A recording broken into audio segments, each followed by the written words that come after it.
Hi, if you're watching this video, tell me where you're watching this video from and I would blow you a kiss. Moving on, I'll be blowing the best comments. Anybody with the best comments, a kiss. If you're new here, my name is Adeso. I'm a YouTuber based in Lagos, Nigeria. Over here, I teach jewelry DIY, lifestyle vlogs, business tips, and many more. Guess what video I'm making today? A jewelry DIY, and I'm making this video because you all deserve it.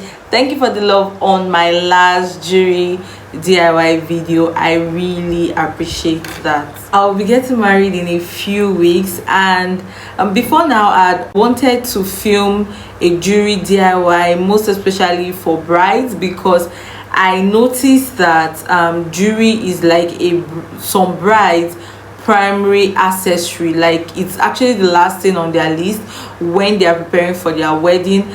Jewelry is not supposed to be a secondary accessory. Jewelry is as important as your outfit. So jewelry is supposed to be a primary accessory when you are planning your wedding. So because of this, I want to teach brides a simple way to make their jewelry themselves while making my wedding jewelry. So the jewelry I'll be making today is for my first outfit, Ishago. My mom is an Igbo woman and I'll be honoring her by wearing Ishago. Jewelry would have to complement this Ishago outfit. If this is something you'll be interested in, watch this video to the end. If you need to have basic knowledge about jewelry making, you can go down my page to see where I introduce tools used for jewelry and so many other things. So particular jewelry. So before that, I'm going to show you just some accessories I've already made that I did not film.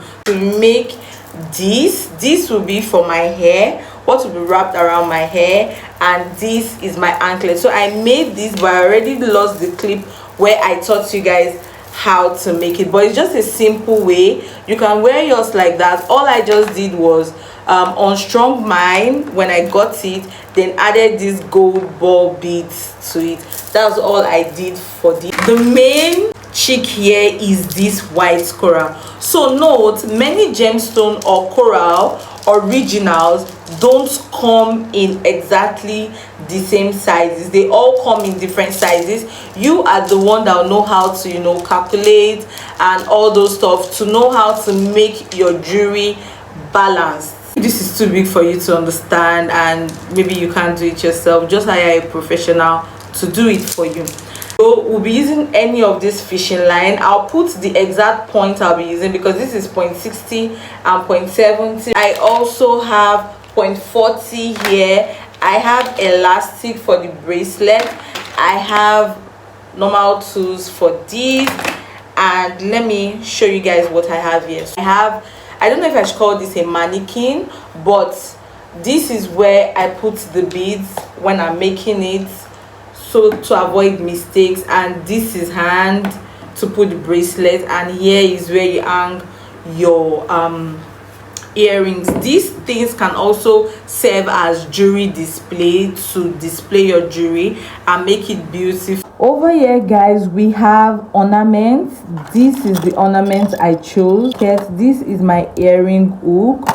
This is what we call stopper. We have ball beads here. These are ornaments I'll be using to beautify this jewelry, and this is the hook I'll be using for this jewelry. This hook is not in the market. I actually ordered it from abroad, so I don't know if you get it in the market here in Nigeria. So that is all we have for this jewelry. Watch me transform this. The reason for this video is to help brides that are finding it difficult to afford jewelry, because good jewelry is very, very expensive. Brides that are finding it difficult to afford luxury jewelry but they want to have that on their big day, instead of you settling for less, you can cut out costs by cutting that part that you have to pay someone else and just go and source for whatsoever jewelry you want.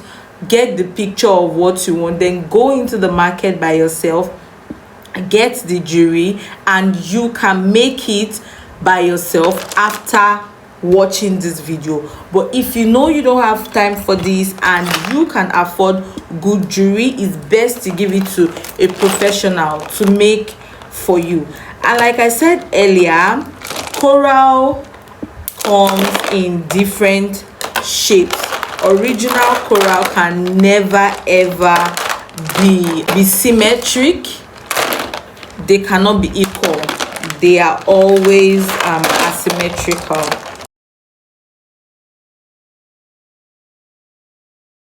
I'll be starting with the neck part. The first thing we'll do is measure where you want your necklace to get to. You have to measure. I taught you guys how to measure in my previous videos, so you go there and watch. So I just measured my neck. I know where I want it to get to. Then the next thing I do is increase my fishing line, because I like doubling it while I'm working. And not only that, I also like making it long, so I don't need to join it in case the fishing line gets exhausted while making the style I want to make. I'll set it by putting whatsoever I want to use in beautifying this jewelry. So I'm going in with this ball first, then this tiny ball next. Guys, jewelry is what I call creativity. What I say, creativity. You need creativity if you want to make your own jewelry.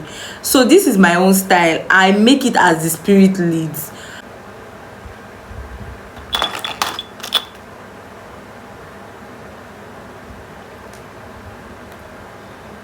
The next thing I'll go in with is this.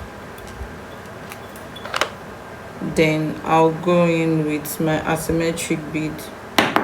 Then go in with this small ball again.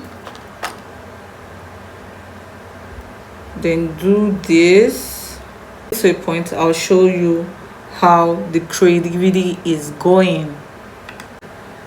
I'm setting it. I want it to have this luxurious look and still have this, you know, traditional look, because most coral, they don't even add any ornament on it. They just make it like this. So I just set mine like this. Anyhow you want to do your accessory, do it like that. But so you just have to be calculative when you are making jewelry. Jewelry is calculation. These two gold, they stop here. While I fill this part with 9, I'm going to fill this part with 9. I just thought to show you guys. So one thing I want you to know when you are making beads is you have to be calculative and patient.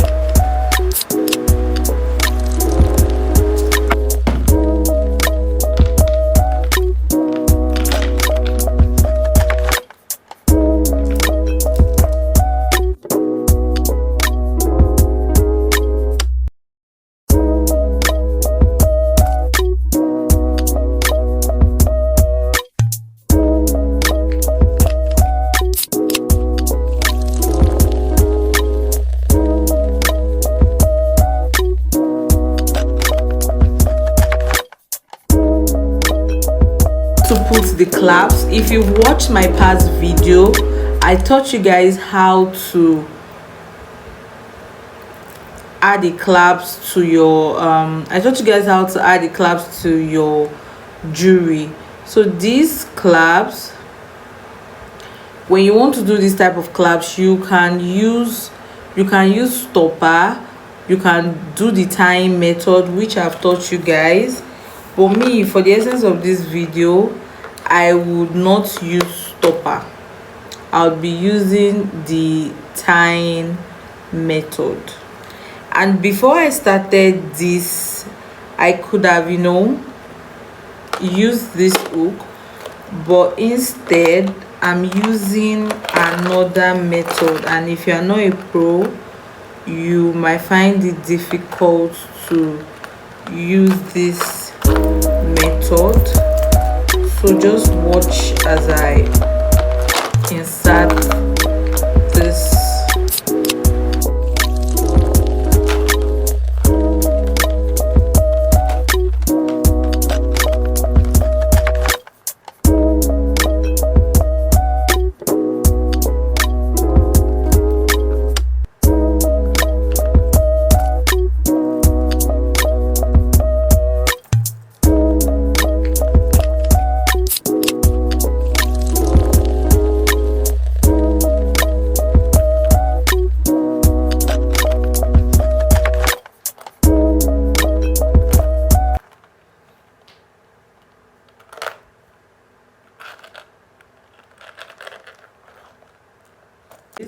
Before I'll cut this particular fishing line.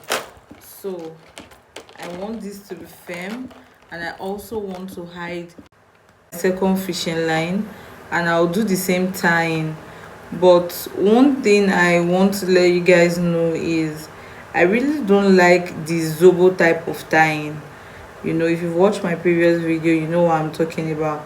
I don't like it. I don't recommend it, except you're a pro, and except in some situations like this, I have to use that type of tying instead of my normal type of tying. So I'll do exactly the way I did in the other place, so that it will be equal. One side will not be longer than the other. So let me just do this and show you guys the finished look.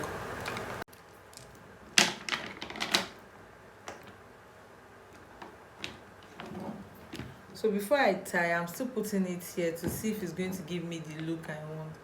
Mind you, I've not tied this. I keep putting it here to be sure, because I don't want to lose and start over again.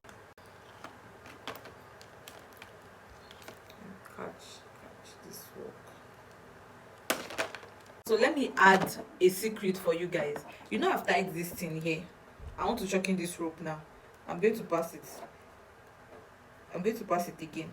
Let me tell you, your bead vendor can never. Look at me. Where is the rope? Where is the joining? Where is the tying? My dear, leave bead work for me. I finish work. Don't try me. Do not try me at all. I will teach you that secret. So as I passed it like this, I'm going to put stopper. I will now put stopper and shocking it in this place. Nothing. This bead, life for life, enough is spoil. Guys,